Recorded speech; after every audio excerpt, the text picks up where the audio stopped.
Hello friends, welcome back to Anvesha channel. आज हम लोग पढ़ेंगे सूरदास द्वारा रचित भ्रमर गीत सार के महत्वपूर्ण प्रश्नों को देखेंगे। ठीक है, तो आज हम लोग भ्रमर गीत सार है, ठीक है, तो इसके महत्वपूर्ण प्रश्नों को देखेंगे। ठीक है, इस टॉपिक को मैंने बहुत डिटेल से पढ़ाया था। ठीक है, अगर आप लोगों ने उस वीडियो को नहीं देखा है तो आप जाके देख सकते हैं। ठीक है, तब अगर आप वो वीडियो को देखेंगे तो फिर ये सारे क्वेश्चन आपको बहुत इजी लगेंगे। ठीक है, चलिए अब हम लोग पढ़ना स्टार्ट करते हैं। देखिए, नंबर 1 पहला क्वेश्चन है, निम्नलिखित में से सूरदास जी का जन्म काल है। तो सूरदास का जन्म कब हुआ था? देखिए, जन्म 1478 ईस्वी में। ठीक है, अगर हम इसको विक्रमी संवत में लिखना चाहेंगे तो 1535 होगा। ठीक है, अगर हम इसमें 57, ठीक है, 57 माइनस करेंगे तो ये ईस्वी सन में निकल जाएगा। ठीक है, तो याद रखिएगा आप लोग कि सूरदास का जन्म कब हुआ था? 1478 ईस्वी। ठीक है, नेक्स्ट प्रश्न देखिए, डॉक्टर नगेंद्र के अनुसार सूरदास जी का जन्म स्थान क्या माना जाता है? ठीक है, तो डॉक्टर नगेंद्र ने सूरदास का जन्म कहाँ माना है? सीही। ठीक है, सीही दिल्ली में। ठीक है, नेक्स्ट प्रश्न देखिए, आचार्य शुल्क ने सूरदास को क्या नाम दिया है? तो जीवनो उत्सव का कवि कहा है। ठीक है, नेक्स्ट प्रश्न देखिए, सूरदास की भक्ति पद्धति का मेरुदंड पुष्टि मार्ग ही है। ठीक है, उक्त कथन के प्रतिपादन कौन है? तो रामचंद्र शुल्क जी है। ठीक है, नेक्स्ट प्रश्न देखिए, सूरदास जी को किन किन नामों से पुकारा जाता है? ठीक है, तो सूरदास को किन किन नामों से जाना जाता है? देखिए, पुष्टि मार्ग का जहाज, ठीक है, खंजन नयन, इन्हें खंजन नयन भी कहा जाता है। ठीक है, जीवनो उत्साह के कवि। तो इसका आंसर उपरोक्त सभी होगा। ठीक है, क्योंकि सूरदास जी को ये सब नाम से बुलाया जाता है। नेक्स्ट प्रश्न देखिए, आधुनिक शोधों के अनुसार सूरदास जी का जन्म स्थान माना जाता है। ठीक है, तो जन्म स्थान कहाँ माना जाता है? रुनकता। ठीक है, दिल्ली। नेक्स्ट देखिए, पुष्टि मार्ग, ये जो कथन है ये गौस्वामी बिल्लटनाथ द्वारा कहा गया था। ठीक है, जब सूरदास की मृत्यु हुई थी तो उस वक्त गौस्वामी बिल्लटनाथ ने कहा था। ठीक है, तो ये कथन काफी इंपॉर्टेंट है, देख लीजिए आप लोग। पुष्टि मार्ग को जहाज जात है। ठीक है, मतलब पुष्टि मार्ग का जहाज जा रहा है। ठीक है, मतलब सूरदास जी जा रहे हैं। सो जाके कछु लेना हो सो लेव। ठीक है, तो ये कथन किसने कहा था? गौस्वामी बिल्लटनाथ ने। ठीक है, नेक्स्ट प्रश्न देखिए, भ्रमर गीत सार सूरदास के किस ग्रंथ से संबंधित है? तो सूरसागर। ठीक है, तो आप लोग याद रखिएगा कि भ्रमर गीत सार, ठीक है, किस ग्रंथ से संबंधित है? तो सूरसागर। ठीक है, नेक्स्ट प्रश्न देखिए, इसको ऐसे भी पूछा जा सकता है कि भ्रमर गीत सार के पद कहाँ से लिए गए हैं? तो सूरसागर। ठीक है, नेक्स्ट प्रश्न देखिए, भ्रमर गीत सार का प्रकाशन कब हुआ? तो भ्रमर गीत सार का प्रकाशन 1925 ईस्वी में हुआ। ठीक है, नेक्स्ट प्रश्न है, भ्रमर गीत सार में कितने पद संकलित है? तो टोटल कितने पद संकलित है? 400 पद संकलित है। ठीक है, और हमारे सिलेबस में हम लोगों को 200 पद पढ़ना है। ठीक है, नेक्स्ट देखिए, भ्रमर गीत का स्रोत क्या है? तो हमारा जो भ्रमर गीत है इसका स्रोत कहाँ से है? तो श्री भद्र भागवत पुराण से लिया गया है। ठीक है, नेक्स्ट देखिए, भ्रमर गीत का उल्लेख है भागवत पुराण के किस स्कंद में है? तो 10वें स्कंद में है। ठीक है, देखिए ये काफी इंपॉर्टेंट है। देखिए, भ्रमर गीत का प्रश्न भागवत पुराण के 10वें स्कंद के किन किन अध्यायों में है? ठीक है, तो 10वें स्कंद के किन अध्यायों में है? तो 46वें से 47वें अध्यायों में है। नेक्स्ट प्रश्न देखिए, हिंदी साहित्य में भ्रमर गीत काव्य परंपरा का समावेश करने वाले कवि कौन माने जाते हैं? तो सूरदास। ठीक है, नेक्स्ट प्रश्न है, सूरदास द्वारा रचित किस ग्रंथ को विवादित माना गया है? ठीक है, तो सूरदास द्वारा रचित किस ग्रंथ को विवादित माना गया है? तो सूरसारावली को। ठीक है, नेक्स्ट प्रश्न है, हिंदी के भ्रमर गीत में किसकी प्रतिष्ठापन है? ठीक है, मतलब सूरदास का जो भ्रमर गीत है उसमें मतलब क्या दिखलाया गया है? ठीक है, तो सगुन की सरसता की। ठीक है, मतलब सगुन भक्ति के बारे में उसमें दिखलाया गया है। ठीक है, नेक्स्ट प्रश्न देखिए, भ्रमर गीत सूर के किस ग्रंथ का एक अंश है? तो सूरसागर।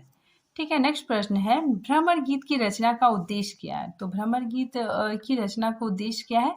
ज्ञान पर, ठीक है, भक्ति का विजय। ठीक, नेक्स्ट प्रश्न देखिए, कृष्ण काव्य धारा के प्रवर्तक किसे माना गया है? तो सूरदास जी को माना गया है। ठीक है, नेक्स्ट प्रश्न है, सूरदास के गुरु, ठीक है, सूरदास के गुरु कौन थे? बल्लभाचार्य। ठीक है, नेक्स्ट प्रश्न है, सूरदास की भक्ति पद्धति का दार्शनिक आधार क्या है? तो दार्शनिक आधार क्या है? शुद्धा द्वैतवाद। ठीक है, नेक्स्ट प्रश्न देखिए, उपंग सूत्र, ठीक है, ये काफी इंपॉर्टेंट है। उपंग सूत्र शब्द का प्रयोग किसके लिए किया गया है? तो उद्धव के लिए किया गया है। नेक्स्ट प्रश्न देखिए, श्री कृष्ण ने उद्धव से ब्रज पहुंचकर सबसे पहले क्या करने को कहा?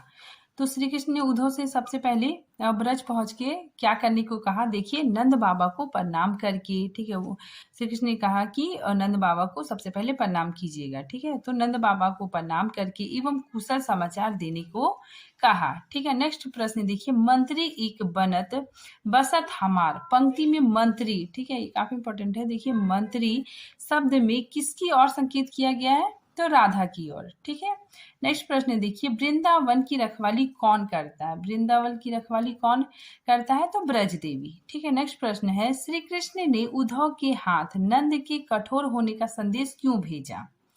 ठीक है, देखिए क्यों भेजा? क्योंकि नंद ने कृष्ण बलराम को मथुरा भेजकर कभी उनकी खोज खबर नहीं ली। ठीक है, नेक्स्ट प्रश्न देखिए, भ्रमर गीत में गोपियों के समझ उद्धव किस रूप में आए? तो गोपियों के समझ उद्धव किस रूप में आए? तो संदेश वाहक के रूप में आए। ठीक है, नेक्स्ट प्रश्न देखिए, सूरदास के भ्रमर गीत प्रसंग में गोपियां उद्धव की किस बात की खिल्ली उड़ाती है? ठीक है, तो गोपियां उद्धव की किस बात की खिल्ली उड़ाती है? तो ज्ञान और योग की। ठीक है, नेक्स्ट प्रश्न देखिए, निम्न पुस्तकों में सूरदास की श्रेष्ठ कृति के रूप में कौन सी कृति विख्यात है? तो सूर सागर। ठीक है, नेक्स्ट प्रश्न देखिए, भ्रमर गीत का वैशिष्ट क्या है? तो उपालभ काव्य में उद्धव गोपी संवाद। ठीक है, तो इसमें मेनली उद्धव गोपी का संवाद है। नेक्स्ट प्रश्न देखिए, श्री कृष्ण उद्धव को देखकर क्यों पछताए? ठीक है, मतलब श्री कृष्ण जब उद्धव को देखते हैं तो उन्हें पछतावा क्यों होता है? ठीक है, जब उद्धव जाने के लिए तैयार हो जाते हैं तो देखिए इसका आंसर, वे आकृति एवं वेशभूषा से श्री कृष्ण के समान सुंदर थे। ठीक है, तो उद्धव पूरा मतलब वेशभूषा आकृति में एकदम श्री कृष्ण के समान थे। ठीक है, श्यामल रंग था। ठीक है, पीताम्बर वस्त्र धारण किए थे। ठीक है, किंतु वे प्रेम भक्ति के भाव से रहित थे। ठीक है, उनके अंदर मतलब प्रेम भक्ति नहीं थी। ठीक है, वे ज्ञान के समर्थक थे। ठीक है, मतलब उसके अंदर योग ज्ञान भरा हुआ था। ठीक है, उनके अंदर प्रेम भक्ति नहीं थी। इसी वजह से श्री कृष्ण उद्धव को देखकर पछताते हैं। ठीक है, श्री कृष्ण कहते हैं, इतना सुंदर इनका शरीर है।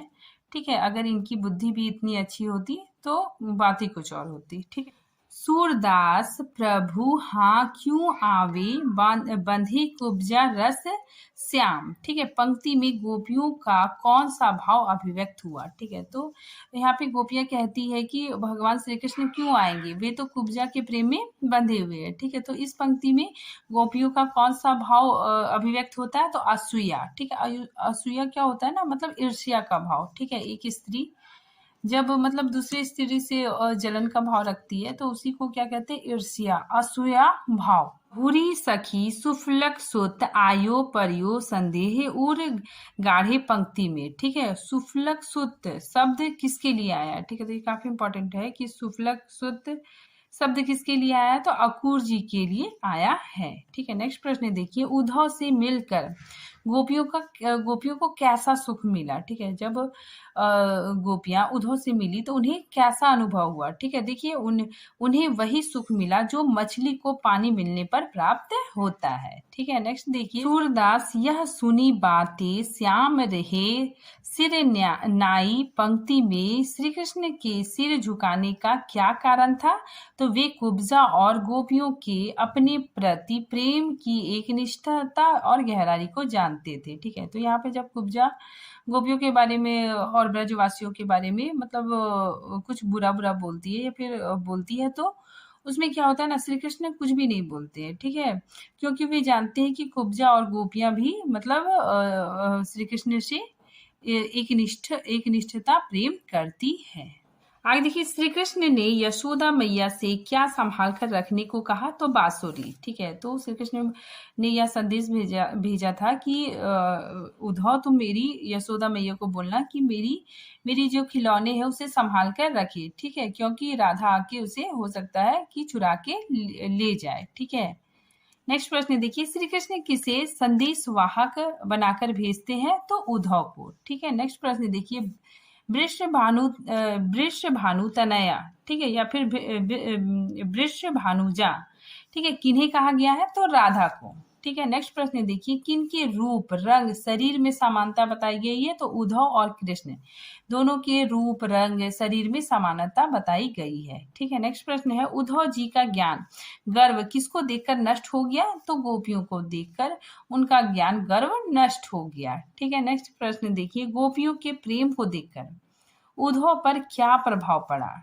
ठीक है, तो देखिए, वे ज्ञान योग को भूल गए और प्रेम मग्न हो कुंजों में घूमने लगे। ठीक है, ये भी करेक्ट है। ठीक है, वे दौड़ दौड़ कर उन वृक्षों से लिपटने लगे जहां श्री कृष्ण विहर किया करते थे। ठीक है, वहां घूमते थे।